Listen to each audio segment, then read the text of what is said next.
आज आपली आवड असा ठेचा घेऊन आलेली आहे की जो पदार्थाची रंगतही वाढवेल आणि चवही. नक्की पहा व्हिडिओ शेवटपर्यंत. नमस्कार, आपली आवडमधनं योगिनी फडके. आज जी रेसिपी मी दाखवणार आहे तर ते या लाल मिरच्या आहेत. हे बघा, भजीच्या हिरव्या मिरच्या तुम्ही बघितल्या असेल, पण आत्ता मार्केटमध्ये सध्या या मिरच्या उपलब्ध आहेत. तर या मिरचीचा मी ठेचा बनवणार आहे, ज्याचा उपयोग तुम्हाला पालेभाजीमध्ये करता येईल, रादर चायनीज आयटममध्ये पण करता येईल आणि तुम्ही भाकरीसोबत पण हा खाऊ शकता. तर या अर्धा पावशर मिरच्या आहेत. या महागही असतात, म्हणजे 50 रुपये पाव असतात, तर मी अर्धा पावशर आणलेल्या आहेत, कारण हा मिरच्या म्हणजे तिखटही खूप असतात. सो एवढ्या भरपूर होऊन जातात. तर या मिरच्या 5 मिरच्या आहेत. तर याचे देठ काढून घ्यायचे आहे. मध्ये बिया बघायच्या, जर खूप मोठ्या असतील तर आपल्याला त्या घ्यायच्या नाही आहेत. आणि याला साधारणतः पूर्ण 1 कांडी लसणाची घ्यायची आहे. तर या मिरच्यांची मी देठ काढून या स्वच्छ करून जे आपलं सुरुचीचं कटर मशीन आहे इलेक्ट्रिकचं, त्यातनं मी कट करून घेणार आहे. हे पहा, मिरचीचे 2 भाग केले मी. आणि आतनं मी या ज्या म्हणजे आपल्याला मिरचीचा तिखटपणा थोडासा कमी ठेवण्यासाठी आपण या बिया काढून घेणार आहेत. सो मी जसं आपण कारलं आतनं बिया काढून घेतो आणि स्वच्छ करतो सुरीच्या यानी, त्या पद्धतीने हे पहा, हे मी स्वच्छ केलेलं आहे. आतमधल्या बिया मी काढून घेतल्या, जेणेकरून हा ठेचा चविष्ट तर होईल, पण खूप तिखट पण होणार नाही एक्स्ट्रीम लेवलला. तसं या सगळ्या मिरच्या मी या पद्धतीने स्वच्छ करून घेते, म्हणजे आतल्या बिया काढून घेते आणि मग कटरवरती कट केल्यानंतर तुम्हाला दाखवते.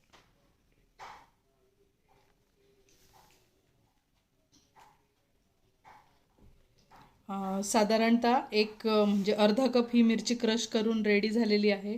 आता याच्यामध्ये आपण लसूण पण मी क्रश करून घेतलेलं आहे. सो फटाफट रेसिपीला सुरुवात करणार आहे. तर त्याचं पण प्रमाण दाखवते. अर्धा कप ही क्रश केलेली मिरची तयार होते अर्धा पावशरमध्ये. हे आपल्या मिरचीला छान वाफ आलेली आहे आणि मिरचीचे तुकडे जे आहेत ना, ते सॉफ्ट झालेले आहेत शिजून.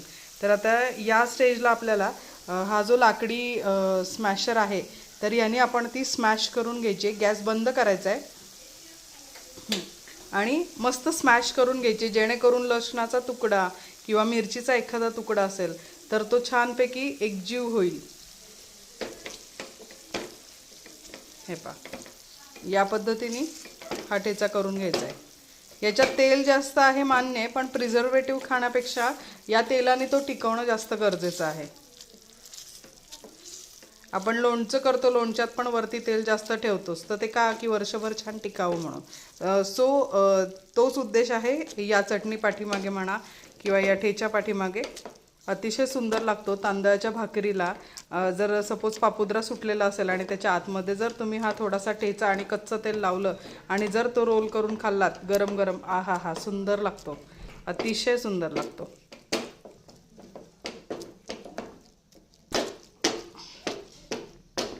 हे पहा, किती छान एकजीव झालेला आहे, तो मस्त झालेला आहे. आता मी तो सर्व करून घेते आणि तुम्हाला त्याचा फायनल लुक दाखवते.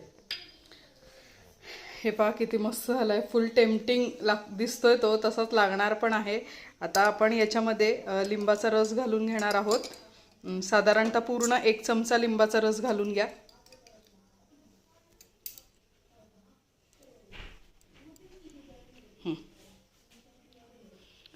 बस, आता मस्त एकजीव करायचा आहे आणि फायनली सर्व करायचं आहे. आणि अजून एक टीप याच्यासोबत अशी आहे की तुम्ही जेव्हा पालेभाजी करता, लाल माठ म्हणा, तांदूळका म्हणा, पालक, त्याच्यानंतर मेथी, तर त्याच्यात फोडणीत जर तुम्ही हा जर ठेचा वापरलात ना, तर त्या पालेभाजीची रंगत आणखीन म्हणजे खूपच चवदार होते ती आणि मस्त लागते ती.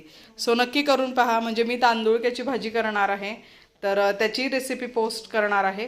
तर त्याच्यात मी हा ठेचा वापरणार होते, पण आज समहाऊ हा आता रेडी झालेला आहे आणि माझी तांदूळक्याची भाजी पण रेडी झालेली आहे. सो मी त्याच्यामध्ये जे जिन्नस वापरले ती रेसिपी पोस्ट करते आहे. ती पण रेसिपी शूट करून झालेली आहे खास तुमच्यासाठी. So thank you. रेसिपी आवडली असेल तर लाईक करा, शेअर करा, सबस्क्राईब करा. Thank you so much.